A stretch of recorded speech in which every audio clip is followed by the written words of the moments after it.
Alrighty, ladies and gentlemen, boys and girls, children of all ages, welcome to the show. My name is Nick, and with me, as always, is Max. Maxi Frags in the building. What's up, shitters? This is the Top Kek Podcast, where we talk about damn near whatever we decide to talk about that day, because we ought not be prepared. Yeah, we're just like that. Built different. Built like that. Yeah. Oh, we're fucking built different, all right. Yesterday was evidence of built different. Yeah, I was literally built different. The problem is that usually when you're built different, you know why it is you're built different. I do not know why I am built different. So yesterday was the date of our great nation's independence, July 4th. And Nicholas and I decided that ahead of time that we were going to participate in liberty activities because it's what the founding fathers would have wanted, really. So we got together and shot some guns and played with some fireworks and almost died a few times. Made some mistakes with some fireworks. Yeah, we almost got blown up and I almost fucking lost a Glock. So, yeah, I guess we can start with the Glock, because that's an interesting one. So, talked about it a few times, actually, on this podcast where I've been building. So, Nick had built a Polymer 80 and inspired me, and I've wanted a full-sized handgun for a while. You know, I have a concealed carry that's a little itty-bitty baby. It's a little subcompact. And, you know, I kind of want something a little bit bigger, just, you know, for shits and giggles. So, I decided on, you know, instead of getting a Glock 17, just build a Polymer 80, full frame Polymer 80, which is essentially a Glock 17. I'm the kind of guy that likes to tinker, and you know, none of my guns stay like factory. I always end up taking them apart and fucking with them in some capacity. So I kind of did the math and thought about it, and it was like, well, I have the added bonus that I don't have to wait a week because Maryland makes you wait a week. I don't have to try and track down a Glock because Glocks are impossible to find brand new. If you don't know that, or at least when at the time of me building it, they were impossible to find. Just like, all right, I'll build this Polymer 80, like no big deal. So I ran into a couple hiccups. It was my first time ever putting a gun together, and that's like a pretty balls deep. It's a pretty balls deep endeavor to get into. It's not like super complicated, and there's plenty of knowledge, but you know, it fought me a little bit, and I bent one of the rails on the back, and it was a little bit of an ordeal, learning experience. So I put this thing together. And I've been busy, and I kind of haven't been working, and then I'm working again, and I'm not a big fan of cicadas, and they just happened to fuck off recently. So I was like, Nick, I got to test fire this fucking Glock, man. I got to make sure this motherfucker runs. Like, I've had it built since, like, I think April. I think that thing's been built since, like, late April. And obviously, 4th of July, we shot it for the first time. So it had been together for a little bit. I was like, all right, we got to get out and fire this fucking thing. So I was smart because I had a feeling that it's my first time building a gun, and I had a couple slip-ups, you know, throughout the building process. Nothing major, but I figured, you know, it's my first time putting a gun together, like, from scratch. Probably be wise to, like, maybe put 3 bullets in it, you know, see if it'll chamber the next one, see if it'll, you know, I don't want to load a whole magazine because my shit, I have Magpul P-Mags. They hold 21. So I was like, all right, you know, whatever. So I load three rounds in, and no, I loaded 5 actually. That's what it was. I loaded 5. I had loaded 5. So the first one goes off without a hitch. Real nice ejection right out to the side. I was like, okay, I'm really happy with that. Pull the trigger again. Real nice ejection. Real nice shot. Slams home. Chambers a new round. I'm like, W. When I pulled that trigger that third time, I kind of held it a little bit instead of just like popping and releasing just to run it through. And that Glock sent all 3 rounds that were left in the magazine. Shot that bitch till it was empty. So there was definitely there's a video. Unfortunately, it was just a hair late of me like just after shooting it and turning to Nick and making a face because I just couldn't believe what had happened. And I was like, was that a freak accident? So I loaded another 5 and slammed her home, and I just held the trigger and it blasted through all 5 again. So I'm not entirely sure what the malfunction is because this is really just genuinely a 100% legit standard Glock 17 build. Like, it's a Polymer 80. everything in the lower, the trigger and the ejector, the firing pin, all that shit is all OEM Glock. The slide is Brownell's, I think, and the barrel is aftermarket. It's a Culper Precision titanium nitride barrel, but everything in its OEM Glock: the recoil spring, the ejector, the firing pin, the extractor, the fucking sear, everything's OEM Glock. So I don't know what the disconnect is. Everything is Gen 3, which is what I was told to do, what I was told to get. It doesn't have one of those fancy fun switches on the back of it. It's just a regular ass backing plate. But that bitch, if you put a fucking magazine, you hold the trigger, it shoots until it goes empty. So since there are videos of this thing floating around online, I figured it'd be a good idea to take the slide off and take that bitch apart. So it's currently sitting in pieces in the room next to me in case the ATF comes and knocks on my door and says, "Hey, man, what's going on?" I'll be like, "Well, I took it apart and tried to figure it out, but, you know, I'm still working on it." So At least it's disassembled. I'll try and put a video here of the second set through it. Oh, yeah, the one where we knew and I was like, I'm going to send this motherfucker. Yeah. Yeah, man. So I want to fix it for the sake of, you know, having a properly functioning gun, but at the same time, everybody who has a Glock kind of wants a Glock 18, right? So, I mean, part of me is like, that's kind of fucking dope. And it runs great. It runs like a motherfucker. You know what I thought about just now? Because we were shooting so few rounds, I never tried to stop it from shooting the whole magazine. Does that make sense? I never let the trigger go. When you first started talking about it, I was thinking about that. I never tried to, like, control the bursts. Okay, the next time we shoot, if it shoots in bursts, and I can, like, it's controllable, I'm probably just gonna leave it. I'm probably just gonna let it fly, dude. Mm-hmm. I mean, as far as anyone's concerned, that gun doesn't exist. No, literally doesn't exist. So that's cool. I accidentally made a full auto Glock. So yeah, and then the force reset trigger that I finally got installed, and I'm having light primer strikes. So it'll shoot the first round. The bullet carrier group slams all the way back. It goes all the way forward. It chambers a new round, but I get a really, really fine, really light primer strike. And it's light enough that I can shoot that round again. So if I, you know, rack it and clear it, I can shoot that same round again. So I have to mess with the buffer spring. I think it's probably a little bit too light. So the one gun I wanted to be close to full auto is not full auto, and the one that I did not intend to be full auto is full auto. So I don't really know. I really want to figure out how to replicate that Glock. Apparently when I was Googling it, it's like a thing. Like, just regular OEM Glocks do it sometimes too, apparently. If you get different triggers, it's like a few and far in between thing. I've seen them where the OEM ones have a little bit. There's like two or three different things it could be. But one of the things is, like, I guess on the trigger, there's like a small indentation that you sometimes have to file down a little bit because there's a little bit too much material from the factory, and it can cause the tolerances to fuck up and it to go full auto. I don't know. I think I might have another slide around somewhere. I'm gonna order more parts. Yeah, I'll have to figure this out. I kind of want to give it to a gunsmith, but I kind of don't want them to fix it and then, like, not tell me how to, you know? Yeah. How to unfix it. It's nice. It would be nice to have that option. You know? It'd be cool to have that option. Well, you know what we should do? We should find someone who has a complete Glock 17 slide and rule that out as being the problem or not. Like, someone who has a completely different slide than mine, and try and run it and see if it happens then. That's a good idea. And then that way we can rule out upper, lower.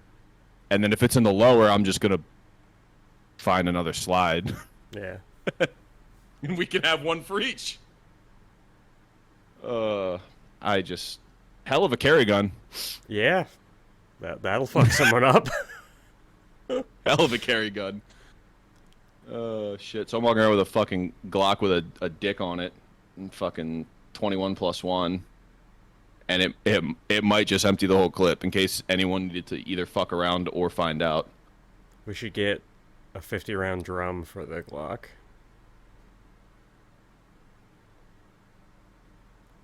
Check some real quick. They make them. I know for a fact they make them.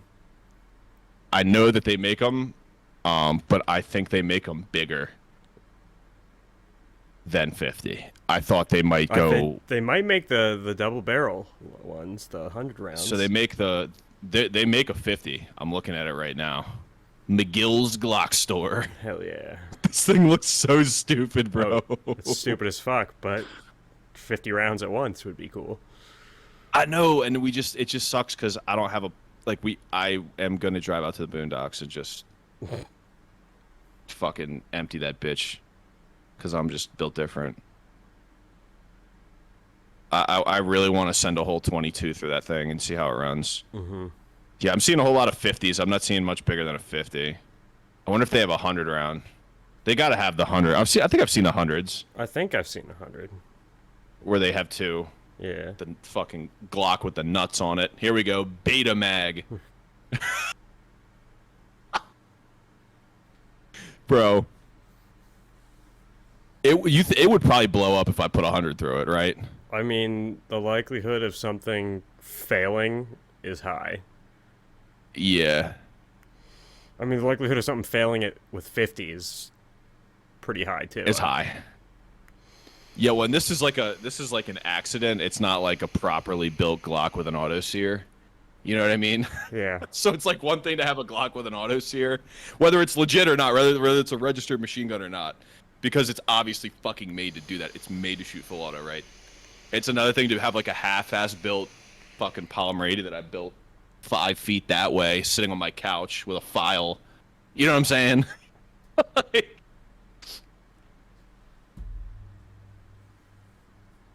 Give me 1 minute. My washing machine is fucking up. You can probably hear it. It's really loud. I could not. But yeah, so that was an ordeal with the fucking full auto Glock. And Maxie got to shoot my full auto AR-15 as well for the first time, and his first experience with full auto, and it was fucking a huge W. We have video up on TikTok if anyone's...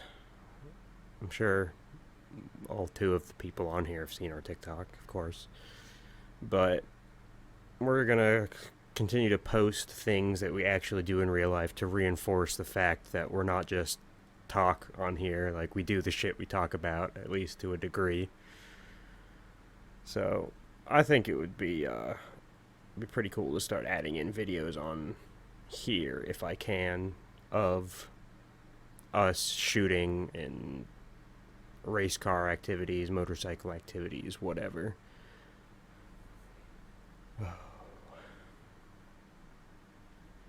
All right, so if my washing machine just decides to like take off like a helicopter, that's what they get for not fixing my AC. W. Fucking shitters. Anyways, yeah, so Glock activities, that was cool. We have to find a place to fucking... There's got to be like some fucking spot in the woods in East Jabip, Narnia, where I can rip a whole 21 real fast for the culture, for the kids. If we head out to Western Maryland, we could find a place. I'm sure we could. There's no way that there's not a place. Yeah.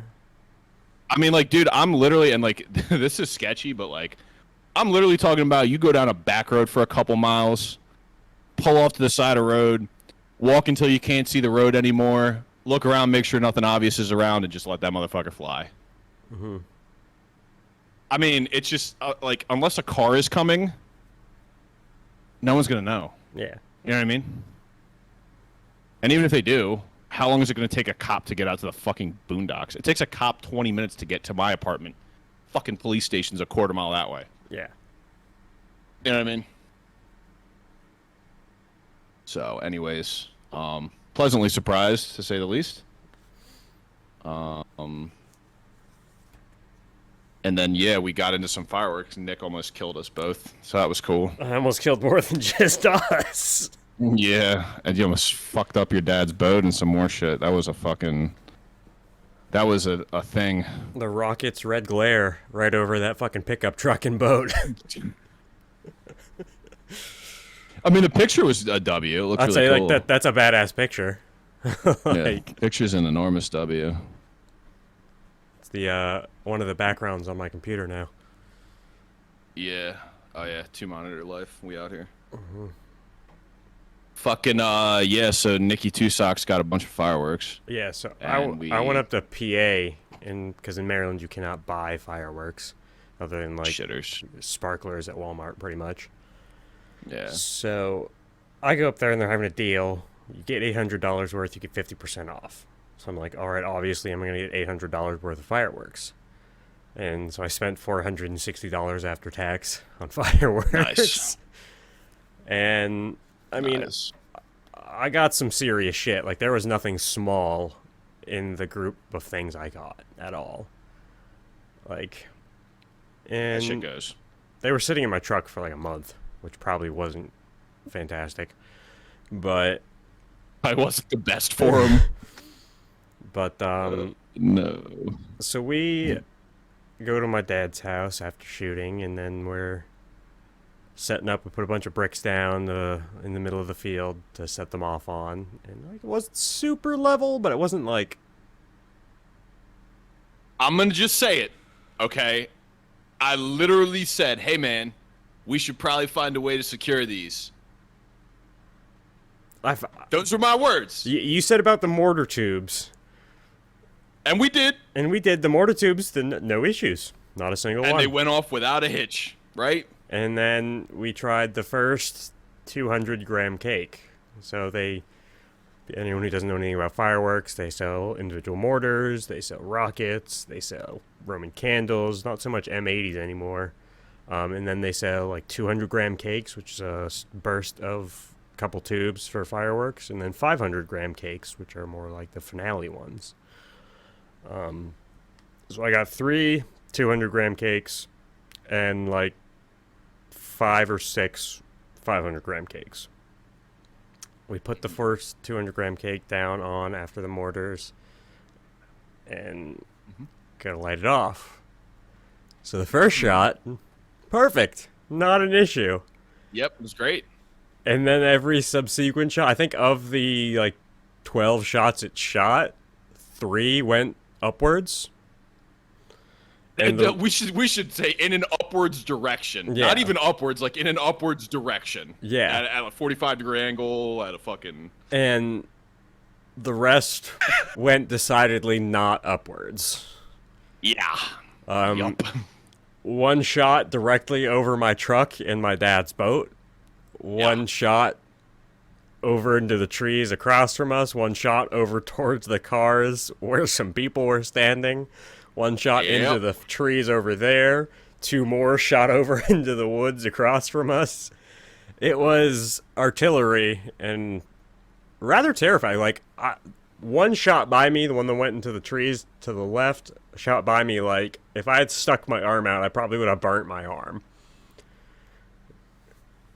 I was standing next to the truck. So, yeah, we know how that went.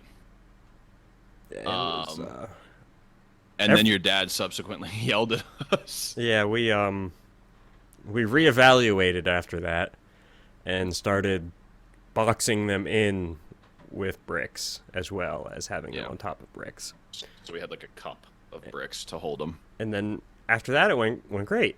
Not another Yeah, problem. It was good. Cool. This morning I did read on the last 200-gram cake that I was too afraid to shoot that says concrete or asphalt level surface, and those bricks were level-ish.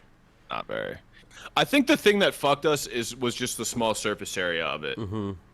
You know what I mean? Like the big ones, obviously, like the downward force it's more well distributed versus the smaller ones are more kind of. I'd say it was about. It's just more likely to tip over. That big and tubes shooting up, and the one my ex's dad almost killed us all with in Hatteras was also one of the smaller boxes.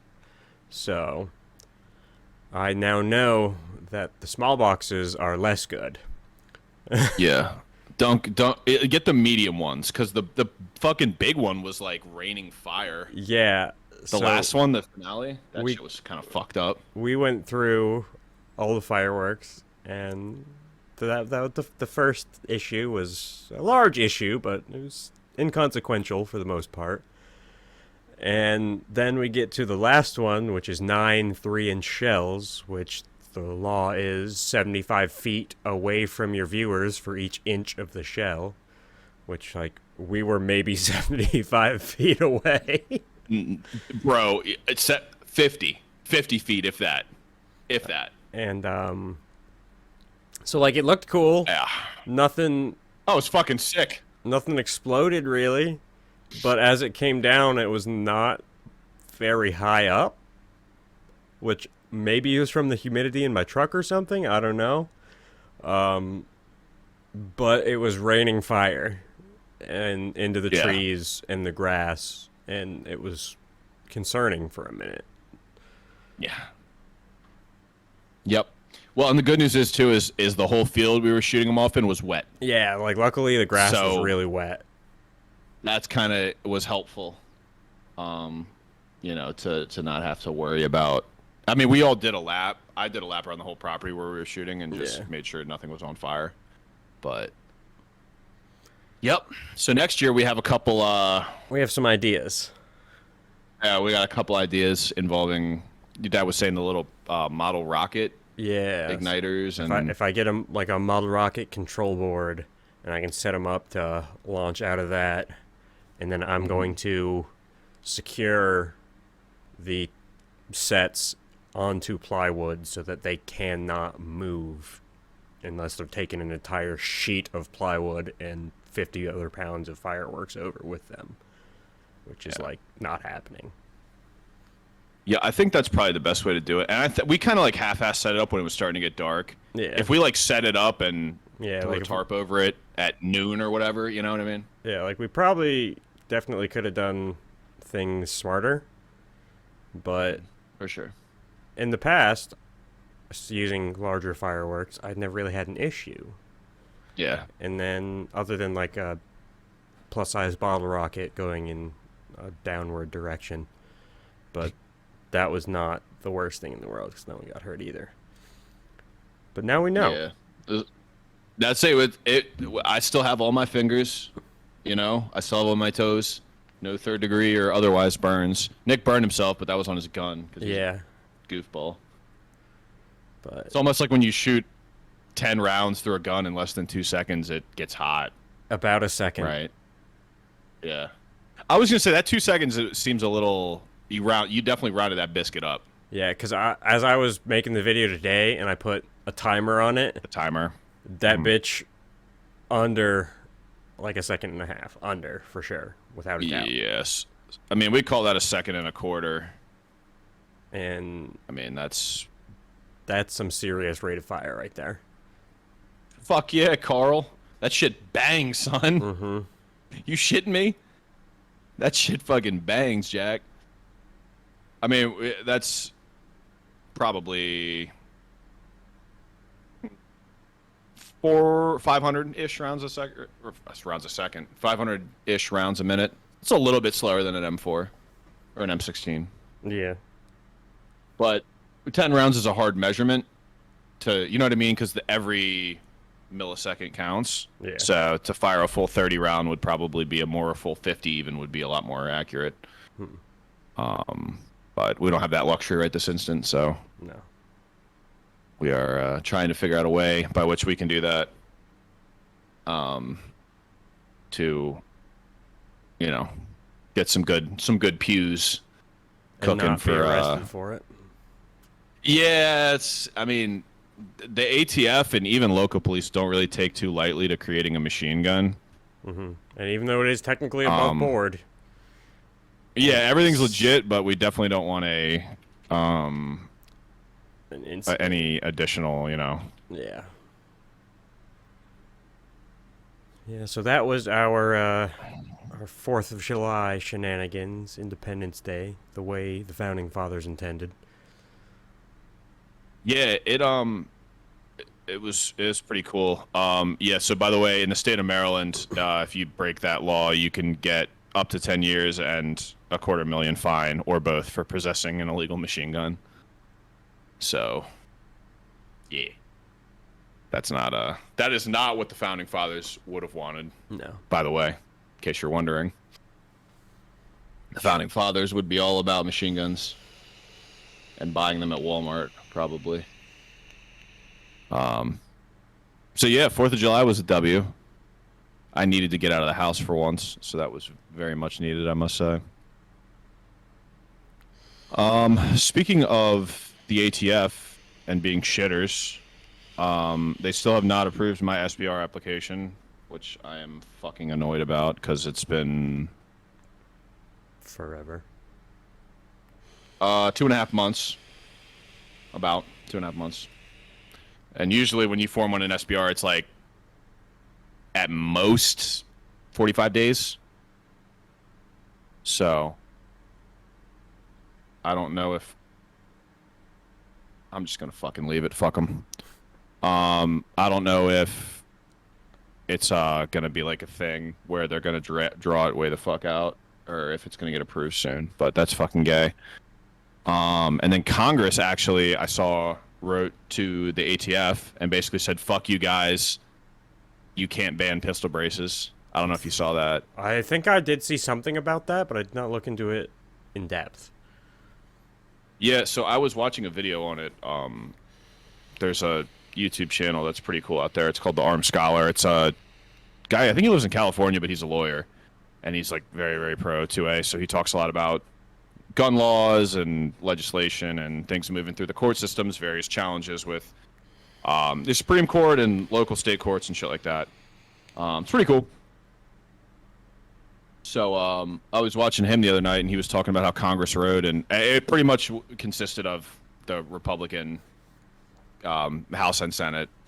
It was like 100 and maybe it was more than that. Maybe it was like 200 representatives and like 48 senators wrote the ATF and basically said, not only do you not have the ability to govern that, but you're being a dickhead, and stop. It's fucking Washer. Hold on. This is going to be the Washer episode. Washer episode. And on that same note, I saw that San Jose, it looks like, passed or is passing a series of gun laws making it so that every year you've got to pay like $200 in taxes on every gun you own. Very unprofessional. I apologize. Motherfucker. I punched it and it stopped. So I might also need a washer when the maintenance guy comes here to fix my AC. Oh man. Okay. It is just yeah, bro. It's hard being me. So anyways, yeah, Congress basically wrote out this long drawn-out letter, and they said not only do you not have the jurisdiction, the ability to write laws, which means that your ruling is bullshit and unconstitutional, but also what you're doing is you're shitting on a bunch of legally owned, legal gun owners and pistol brace owners, not to mention disabled veterans, which they were originally created for. Mm-hmm.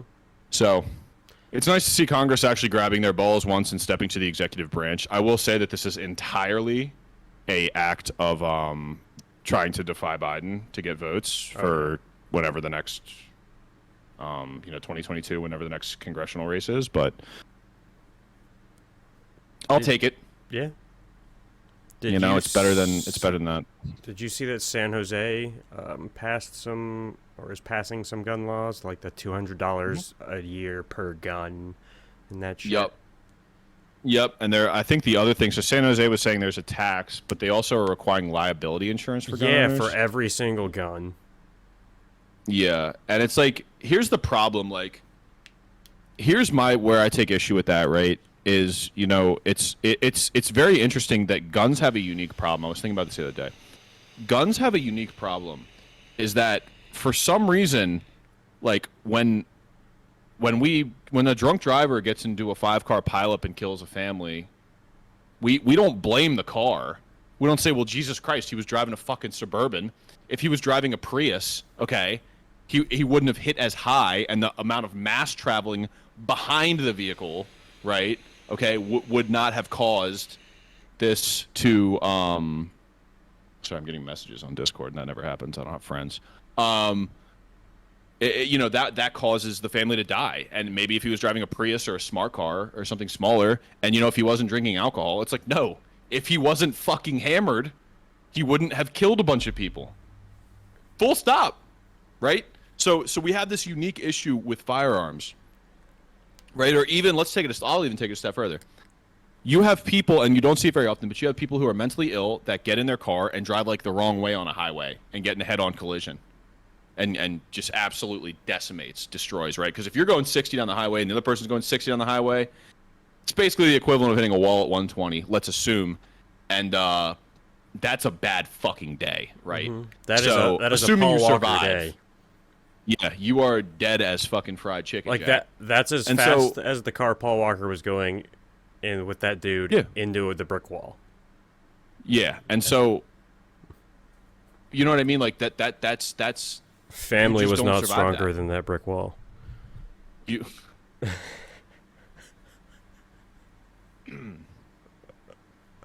That is true. Family indeed was not stronger. By the way, Paul Walker's daughter is a fucking dime piece. Oh yeah. I don't know how I saw that the other day, but I was like, but what's my point? So firearms have this unique issue where people blame the firearm, and not surrounding mental health issues, being on antipsychotic medications, for example.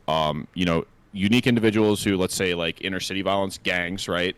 The drug trade or the war on drugs, right? So we are so quick to just point, like, I don't know why guns is the only issue where we're just like, guns, they're the problem, get rid of them. Mm-hmm. You know what I mean? It's clearly a more complex issue than this. And so I just, the thing I struggle with is that if it simply were guns that is the problem, then you would see a direct correlation with strict gun laws and less crime. Full stop. I mean, if firearms were the problem. Biden was unable to answer when someone asked him, because he said that people were going to neighboring states and getting guns. And then one reporter was like, then why don't those neighboring states have high crime rates? Yeah. And it's if you want to, and I'm going to make the point of concession, right? I am going to upfront concede to this, which you may not be willing to concede, Nick. But if we want to have a conversation about curbing gun violence, and it's going to look, and it absolutely has to be viewed through the lens of restricting access to firearms, then what we need to do is have a conversation about how legal gun owners, if you have a track record of 20, 30, 40 years of owning guns legally and responsibly, then you should be able to own a fucking tank, right? Mm-hmm.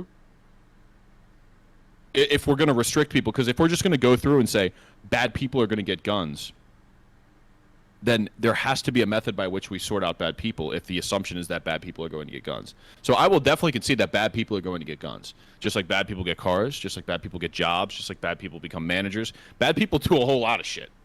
Okay? And so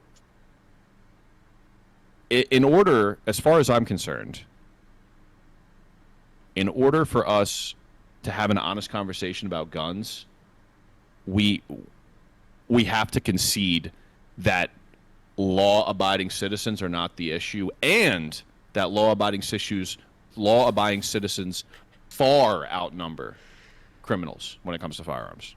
I mean, and if we can jump off from that premise, I would be happy, and this is again a point, this is a hot take, I know, hot fucking take. If I could, because I am a law-abiding citizen and I legally can own firearms, if you granted me the right to make machine guns at my whim, I would 100% concede to a different landscape in gun legislation because I am a law-abiding citizen and there is no reason I should be restricted to own a firearm. So it's just, it's all take and no give. And I mean, look at the UK, because they don't have a stabbing problem, right? Dude, go listen to UK drill music, like their like rap music. It's the same as like Chief Keef, you know what I mean? Like that brainless, I'm gonna kill people and sell drugs rap music. Dude, It's literally they just talk about instead of shooting each other and drive-bys and this, that, and the other thing. And I tote that Glock. It's I'm gonna go fucking stab this guy. And Like it's a cultural thing now. yeah, like you can't even have a butter knife in the fucking UK on the street and shit. Like scissors, like Yeah, well, and it's just funny because even with those restrictions in place, people are still getting stabbed at an incredibly disproportionate rate. mm-hmm. And so, I will make the same contention that I always have: is that you cannot stop a terrible person from doing a terrible thing without a minority report like system. There's no way. There are too many. There are too many vehicles, literally including vehicles, but also other manners of killing people in mass. I mean, it's just there's no way to stop it. You know, and so I hate to be that guy, but I mean, the problem is mental health. The problem is addressing crime and impoverished communities. The problem is over policing. right. Yeah, over policing and to some degree under policing. Mm-hmm. And I will make the case, for example, in Detroit, there are places where cops just don't go at all. Mm-hmm. Like they just won't go in broad daylight. If somebody gets shot there, it like you're basically bringing in the SWAT team so you can go get the body and get the fuck out. Right. That's it. So, over policing in these stupid things when you're popping some dude for having some weed in his car, right? That's not solving anyone. Sending him to jail is not solving anything. No justice was served if someone goes to jail for some weed. But if we're like having shootouts in the streets in broad daylight, certainly the rule of law must prevail. Right. I mean, I think that's something that we could agree on. So I don't know. Give me your kind of where you're coming from with this. So and I know you have kind of the base yeah, take, but I'm hella based when it comes to gun control ideas. And my biggest issue with the requiring liability insurance for each gun you have is that is effectively creating a gun registry. In order to have liability insurance or insurance of any kind for every gun that every person has, that is making a list of every gun every person has. Mm-hmm. And like I've got it becomes a de facto registry. Yeah. I've had guns for forever. I have built guns. I have shot all kinds of various types. I've never once shot somebody. I've never even once come close to shooting somebody. I have mental health issues, but they don't correlate in the slightest to my gun. Right. So, right. And I mean, I'm with you. Like, if you have X amount of years of legal nonviolent history with guns, nonviolent period, I should be able to own a tank. I think you should be able to own a tank anyways, but yeah, hairs. Well, and so I guess my kind of point with that was that, you know, if we're going to separate out good people versus bad people, as if that's the only two issues, is bad people getting guns and good people. It's fine if good people have guns. We don't care if good people have guns. But if bad people have guns, that's an issue. If that's the case, let good people have everything with zero restriction. Give me my F-15. Because if that doesn't matter, that's the thing is it's the problem is there are so many fallacious talking points, right, that occur when people talk about gun control that are so fucking disingenuous or stupid or both. And it's just not grounded in reality. It's just not, you know, it's and then even still the idea that just going door to door and doing gun confiscation. Like, here's the thing. We are balls deep in a gun situation in the United States of America. We are too far on beyond it. So the only true, genuine way to fix this, if you're operating under the assumption that guns inherently are the issue, is to go door to door and confiscate every single gun from every single person. Mm-hmm. And to do that on a regular basis, because people, once they find out, are going to start burying their guns or whatever. You know, and it's just there's no way to do it without like just totally going into full on fucking dictatorship. Mm-hmm. And then let's just fucking say we do that. Great, congratulations, well done, world class. Now we have the UK, where people are running around and stabbing each other. You think that Crips and Bloods are going to stop killing each other? They're just going to be like, oh fuck, we don't have guns anymore. I can't be within a Crip or a Blood within 15 feet. So like, as long as we're 15 feet apart, you know, If I can't shoot them, I guess they just have to live. You're fucking stupid if you think that's the case. Yeah. You're a fucking idiot. So it's it's not grounded in reality, and you can make the effectiveness argument. I mean, let's talk about effectiveness and Timothy McVeigh, right? If you want to talk, which by the way was absolutely not at all what people think it was. That's one of my conspiracy theories.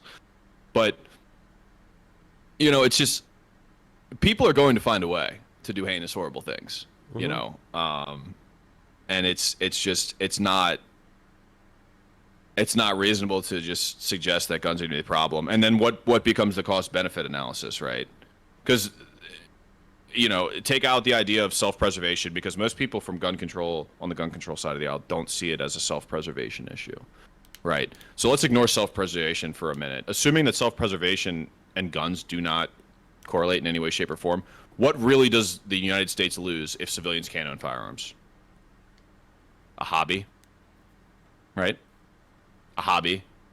People on the gun control side are certainly of the mind that, the military would just absolutely decimate you guys, so there's no point in having an armed resistance, so that wouldn't do you any good, right? So it's a cost benefit in which they see we save lives, no matter how few, we save lives, and some people lose their hobby. Oh well, sucks to be you.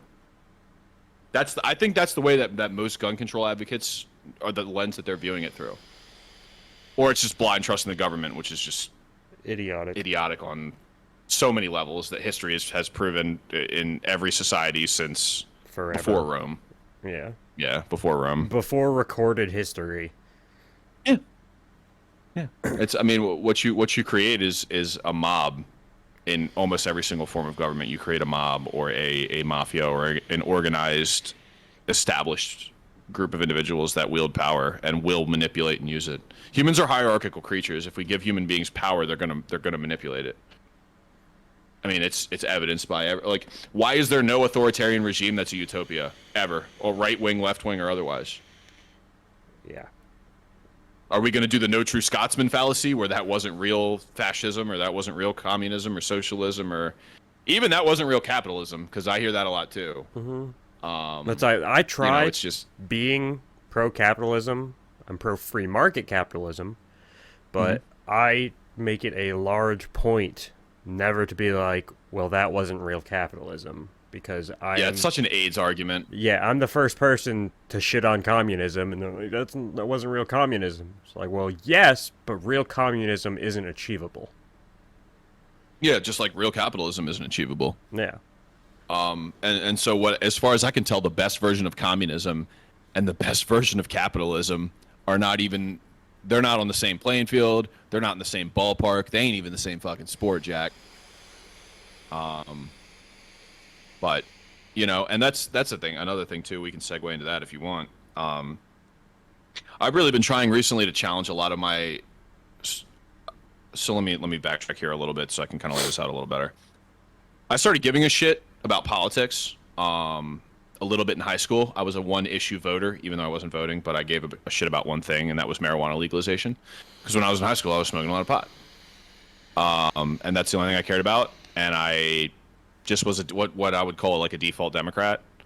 And then I didn't give a shit about politics forever. Never really voted. And I started caring once Donald Trump became elected.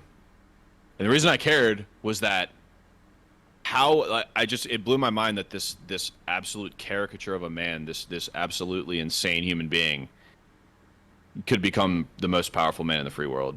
And so I've been trying to challenge a lot of my beliefs and make sure that they're well founded and make sure my arguments are good about the things that I believe in, my political convictions recently. So that involves a lot of actual intelligent left-wing political figures. I've been listening to Destiny, been listening to Hutch a little bit. I listen to Vosh sometimes, but it's pretty cringe. He's a self-proclaimed libertarian socialist.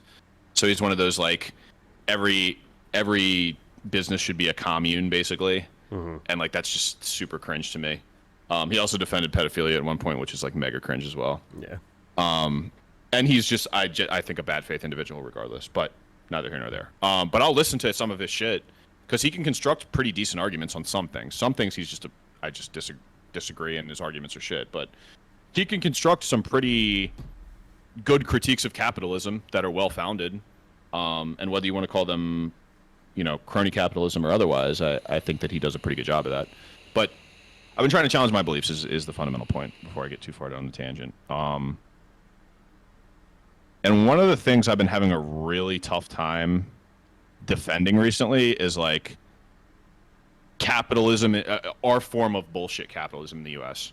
I really kind of can't defend it because it really is like we have high taxes, we have a welfare state, and like you could make the argument we have relatively low taxes, but like what I get for the amount of money I'm paying is how I judge my taxes. And I'm not getting a lot, and I'm paying a whole lot. These sort of like the very obvious corporate invasion of the government, right? And the fact that some businesses are not paying taxes and stuff like that, right? Is like, why am I middle class and I'm paying an effective 27% or whatever tax rate or more? I think it's close to 30, actually closer to 30. But why am I paying all these taxes and there are corporations that are paying in effect no taxes? Now I understand that it's a very complex issue. It's not just they're paying zero taxes; they're writing off losses. They're in bed with politicians that are giving them tax breaks where based on where they're opening their factories and their headquarters, right? So it's more complex than just Jeff Bezos having his little, puppeteer strings in Washington. But I don't know. I've been trying to challenge that a little bit, and I think that there have to be some limits, but much like my political philosophy has consistently been, I think we're a minimum necessary force kind of deal when it comes to government intervention in the economy. So I'm going to ask you, because I think that you're very close to an ANCAP, at least economically. What are your biggest critiques with our current system of economics that we have in the U.S.? What do you think are the big kind of problems or things that you take issue with? That's a complex issue for me because, like you said, I am pretty little to no government intervention in the economy should be the way it is. I describe what we have going on now as crony capitalism, where the government is either being bought out and making laws, or corporations are just outright making laws. Like Facebook is obviously not against antitrust laws. They push them because they have the money to get around them. Big corporations have the money to skirt, and that will create a legitimate trust because monopolies can't exist without the government.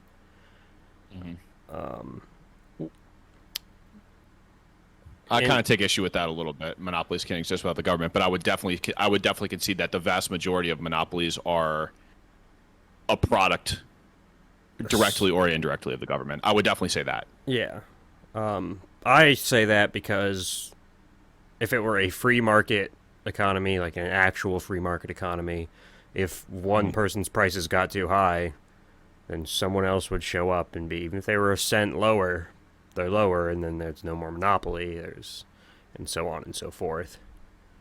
Yeah, no, certainly. But so let's use, for example, just to not to like totally rip you off this tangent, but let's use like out in the Midwest, where they have one cable provider, which those are all because it is illegal for other cable providers to come in.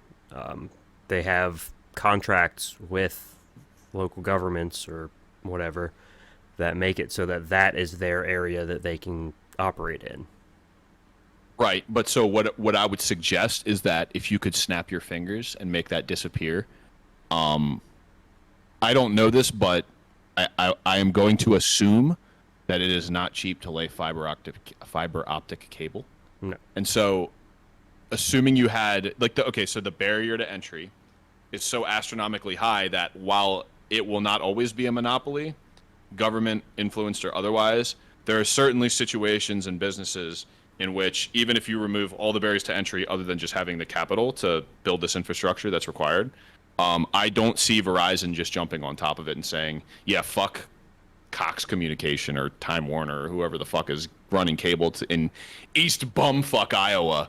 You know what I mean? It's like, I'm not saying they wouldn't, but I'm definitely suggesting that it's relatively low on their priority list because they have they have the infrastructure in place so that that barrier to entry has been removed. Is all I'm saying. So I definitely would say that there are situations in which natural monopolies can exist. I would definitely concede again that they are few and far in between. That's all I would say.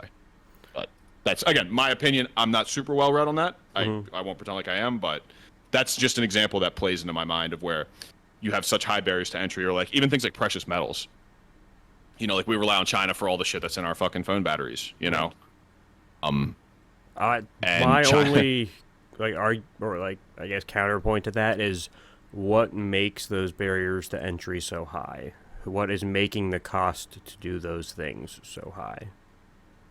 Right, and so one example with the battery example is with the rare earth materials is scarcity, literally just scarcity. And with that, they fuck the environment up to mine. They're incredibly expensive to mine, and they're incredibly scarce. So like all three of those things coupled is like why, and only certain parts of the globe have them. So taking the geopolitical complexity out of it and assuming that China is just China, and you can buy land from the Chinese government to open a fucking quarry to mine these materials, I don't think there's going to be a lot of competition there. I think it's going to exist. I think you're going to have these multi-billion-dollar conglomerates that are going to get together and be like, fuck it, we're going to run the market for a little bit. At least until the market shifts enough that, you know, we move away from lithium or whatever kind of batteries. But it's just that there are examples. There's so few and far in between that it's probably a negligible difference.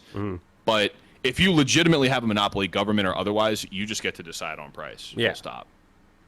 And that's what, you know, with a phone, that's kind of a stupid thing to jack it up too high.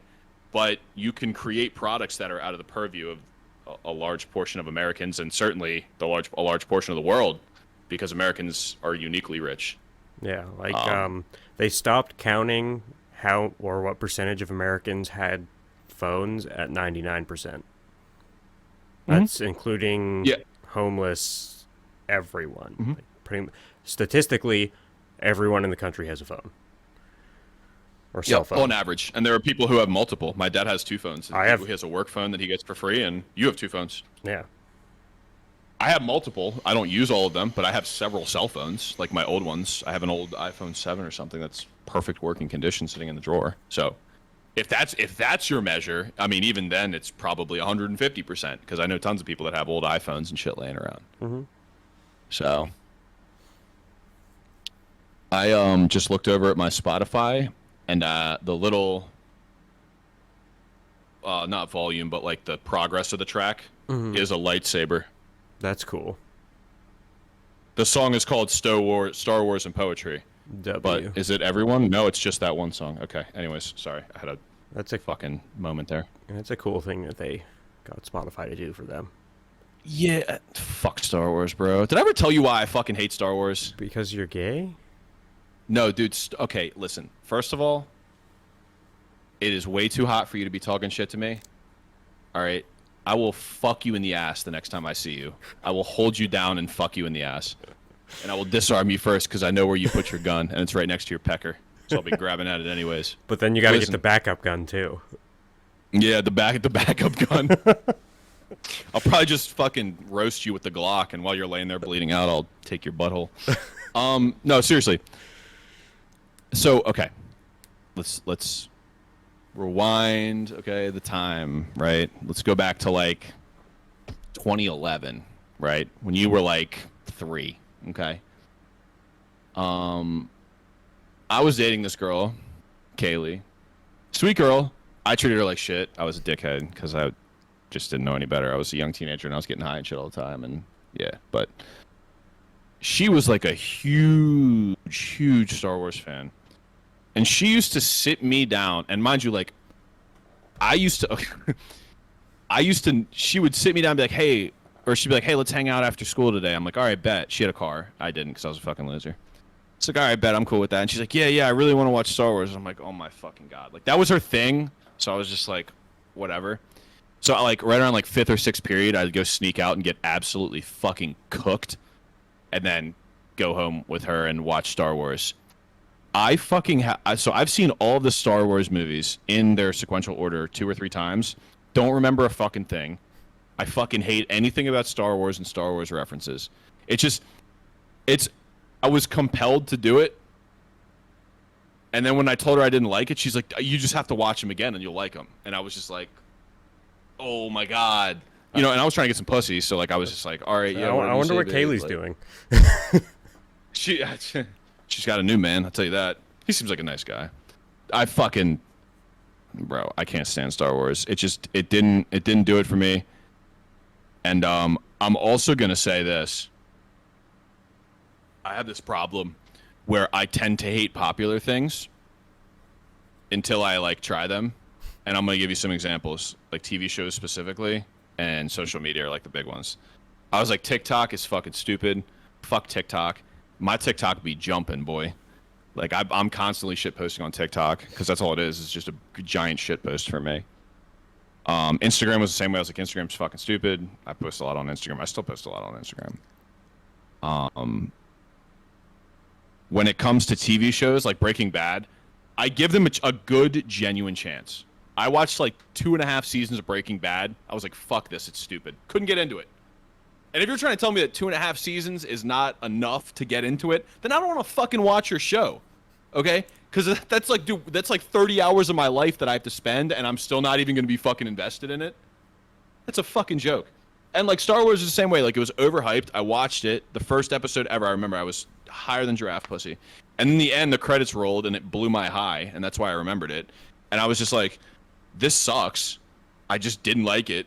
And I look over at my girlfriend, and she's just like, did you like it? And I was like, no. Fucking sucks. So, I don't really like the Star Wars movies. Like, everyone raves about the original 3. If I'm going to pick any of the movies, it's the first, or the newer, or not newer, I guess the middle 3, 1, 2, and 3. I tend to like better than 4, 5, and 6, and now 7, 8, and 9. 7, 8, and 9 are retarded. They're terrible.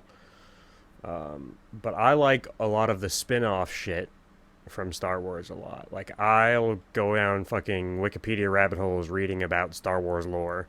The Clone Wars series, fantastic. They've got The Mandalorian out now. Mandalorian's good. They're bringing out a couple more TV series and movies in the next couple years, and they're supposed to be good. I know The Bad Batch, which is a spin-off of the Clone Wars, it's really good. So we agree. The movies are not. The Star Wars movies Yeah. suck dick. Yeah, the Star Wars movies are not good. That shit is a fucking ass cheek. It's Yeah. my right ass cheek. Now, because of that, I can't enjoy anything Star Wars because I'm just fucking jaded. So if you showed me The Mandalorian, and I'm sure it's a really good movie, but like I just couldn't get into it because I'd be like, this fucking guy with the little Yoda, but he's not Yoda, and then these fucking stormtroopers, like it's just I'm gonna see them on screen and I'm gonna want to throw a fucking large Coke at it. It's just like a visceral reaction. I can't do it. Star Trek on the other hand, that shit's torch. I've watched some Star Trek with my dad. Deep Space Nine is pretty good, but My dad was a big Star Trek guy. But the Next Generation and stuff, I kind of take it or leave it as far as Star Trek. Yeah, I never paid much attention to like the series and stuff. I just remember watching it and I was like, this man, dude, like he doesn't give a shit. He's gonna fuck a green woman. He's gonna slug it out with some alien race. He's just gonna do what the fuck he wants to do, and that's it. And he's gonna ride around this fucking ship with the homies and just be fucking based. A lesser fan base, Stargate, is really good. Stargate. Yeah, Stargate. I don't know if I've. There's like SG-1. There's Stargate Generations, Atlantis. Atlantis, in my opinion, is the best. I've watched that a few times. It's a shit on Netflix. Maybe. No, but it's on Pluto. It's on Pluto, which is free, so I'll watch it. What the fuck is Pluto? It's one of those. I downloaded it because it had some movie I wanted to watch. Every time I like hear about a movie or like, I'll just Google it and it'll tell you where you can watch it. And if it's not on Netflix or HBO Max, because my parents have HBO Max, I'm just like mad as fuck. But I found out about Pluto, which is basically Netflix. Obviously, they don't have like the same name titles, you know what I mean? But they have like a couple like things in there that aren't anywhere else, and you can watch it with commercials. So it's like watching regular TV. And it's completely free. So fuck it, I'll download that. And it's not even OD with the commercials too. I think there's like I think it's like a minute and a half or 2 minutes of commercials for a 30-minute episode, and it's like in one rip. So it's just get it out the way. I walk away. I'll go fucking rub one out or something. I don't know. But fuck yeah, man. You know what other TV show I'm fucking huge on? That's like just like a really weird thing. The Twilight Zone. See, I was never a big Twilight Zone guy. Oh, love me some Twilight Zone. It just serves that nostalgia for me because my dad and I used to watch the Twilight Zone, and it was like kind of sci-fi, kind of creepy, but it wasn't like scary. So as a kid, I could handle it because I like never was into. I mean, I watched scary movies as a kid, but like some of them like fucked me up. I was terrified of Freddy Krueger for like 2 years when I was 9 or 10. Have you ever watched 13 Ghosts? No, 13 Ghosts. So, is this like a shitty porno?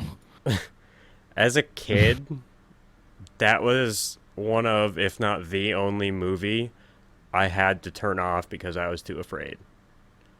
Like 13 Ghosts. My sister and I were sitting there watching it, and we were like, all right, nope. Matthew Lillard's in it? Yeah. He dies. It's fucking Shaggy, bro. Yeah, he dies. Sick. What is this movie rated? I don't know. Like, oh my god. Definitely R. All right. Like it's gruesome. 13 Ghosts. Oh, this looks like a legitimate scary movie, not like a bullshit one. That's like that serious scary movie. I mean, it has 13 or 16% on Rotten Tomatoes. Oh, fuck Rotten Tomatoes.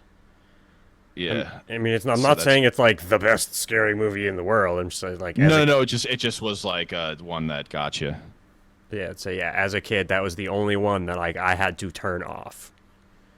And like when I was 4, my stepdad made me watch one of the Chucky movies, like forced me to sit there and watch it, and that fucked me up. But then I'm watching like Aliens, fucking all kinds of scarier movies as a kid.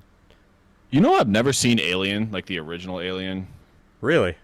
I've never seen it. Yeah, it's been a thing where I haven't been able to like catch it on HBO or anything like that. Because I don't subscribe to a ton of services. Like I subscribe to Netflix, but my mom basically just pays for it. It's just in my name, so I don't. I watch Netflix, but I don't really. I have Alien on DVD in storage. Oh, if you have a hard copy, I'll definitely watch it. Like I'm down to watch it. I just never did. I was a big Predator fan too. I always liked Predator's Predator. Dope. Specifically the second one. I don't know if you've seen the second one with Danny Glover. It's awesome. I really, really enjoy Predator. As a kid, I was actually rewatching Alien vs. Predator. As a kid, I watched the Arnold Schwarzenegger Predator a ton. That's a good one. Dylan, you son of a bitch. And it's just 2 giant biceps on the fucking screen. Come on, kill me. Do it now. Come on. Do it. That's another thing me and my dad used to yell at each other. Do it. Come on. I'm right here. Mm-hmm. Very quotable movie. Oh, very quotable. Yeah, anything with Arnold's pretty quotable, to be honest. Yeah. Well, Arnold's one of the goats, definitely. Yeah. One of the goat action stars. As a kid, he was my favorite actor, but like hands down. Nice. And he's not even like good. Yeah, I'm trying. I never was into actors, but as soon as I saw Pulp Fiction for the first time, I was a Tarantino film guy. Mm-hmm. I've always liked Tarantino a lot, but I don't really think I'm much into actors. I mean, I can appreciate it, but Jason Statham's fucking the man. Yep. I would actually say Jason Statham is probably one of my, if I had to pick a favorite actor. Transporter was another movie series that I saw when I was younger that I was a huge fan of. Yeah. Because it was over the top, but it wasn't like crazy. Like Fast and the Furious as a car guy, it was cool like the first time I saw it, and then after that I'm like, this is fucking stupid. Like they're not even. Yeah. You know what I mean? It's just not even close. But like Transporter is like, it's obviously over the top, right? He flips the car and like takes the bomb off with the crane. You know what I mean? But like, the actual driving sequences are not totally ridiculous, and like the actual car that he's driving, given certain modifications, could actually probably do most of the stuff that he's making it do. So it's kind of cool in that regard. Same thing with Baby Driver. You ever see Baby Driver? Maybe once.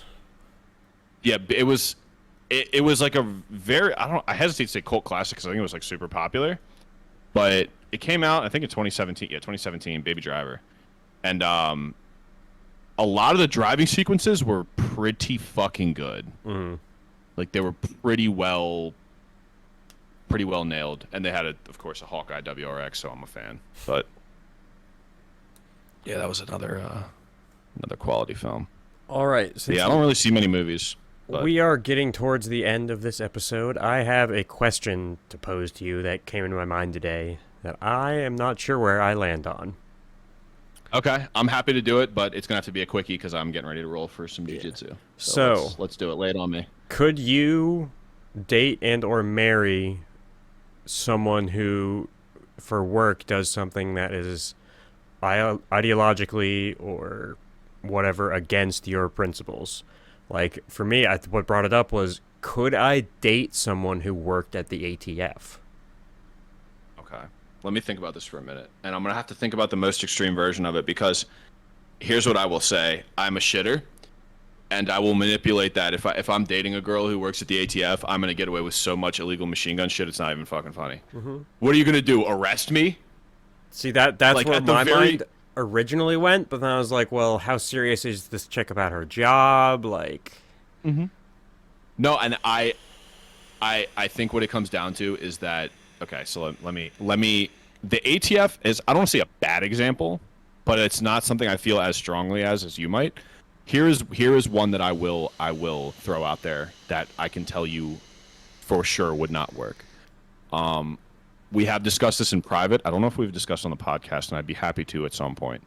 But I am one of my main political positions that can be viewed potentially as anti-libertarian or anti-liberty is I am absolutely 100% against abortion. It is not a God thing. I am incredibly atheist. I just have yet to see a compelling argument about the whole cluster of cells, right? When does life begin? It's very tough and very complex, and so I tend to err on the side of caution. Now, my lens through which I arrive at that conclusion is that all life is sacred, all life needs to be protected, even if that requires government intervention. And so, if we don't know when a life starts, and we're assuming everything I'm saying is true, right, under that assumption, if we don't know when a life starts, we cannot accurately justify whether or not it is murder, therefore we should err on the side of caution and assume it is murder. Okay. That being said, if I met a nice young lady, she's beautiful, we get along great, we have a healthy relationship, we communicate the whole shebang, and she's like, oh, I'm a doctor, and whatever, and you get a couple dates in, not even married, right, you get a couple dates in, and she's like, oh, well, I just, don't know how you feel about this, but I think you should know, I work at Planned Parenthood, and what I do for a living every day is I abort babies. I'm not going to tell you it would be a situation where I would just get up and walk out and just be like, oh, we're done here. We have nothing to talk about. We're too ideologically opposed. But I could tell you that would not, I guarantee you it wouldn't work out. And what it comes down to is it's just we have such a fundamental disagreement on some axiomatic things that are not reconcilable as far as I can tell. Now, that being said, I think most people that I am politically opposed to hold their ideas in good faith. But the trouble is the jumping off point that they're at and the jumping off point that I'm at are so radically different, it's going to be incredibly difficult for us to have a romantic relationship because a lot of these things are tied inextricably. So that's kind of my immediate thoughts on that. I have dated women that are Democrats. I've dated women that are progressive. I've dated women that are borderline leftists. They fuck a lot easier too, so... You know what I mean? But as far as that goes, I mean, I had disagreements with my last ex. I almost said her name. But I had a handful of political disagreements. And I hesitate to say disagreements because we never argued about anything because she never wanted to piss me off, even though I wasn't like, that kind of guy. But we had a handful of, conversations about politics and things that we disagreed on. And at the end of the day, most of the stuff that she felt really strongly about, like specifically she was a teacher, so like unions and taxation and stuff like that and the welfare state, things that she felt strongly about are things that we are jumping off at the same point. We both are jumping off that we want to help poor people achieve at a high level and we don't want to hold people back and we want to do the best for people. But how we get from point A to point Z are two completely different journeys. So as long as we hold the same sentiment, we can disagree on how we get there. Does that make sense? Mm-hmm. That's kind of and it's like cursory thought, so it's not like super refined, but that kind of is where my brain goes with that, if that makes sense. Yeah, I'd say we don't really have enough time for me to get into where I fall on that, but I think that would be a decent topic to go in depth in on another episode. Yeah, let me type it up right now in the podcast notes.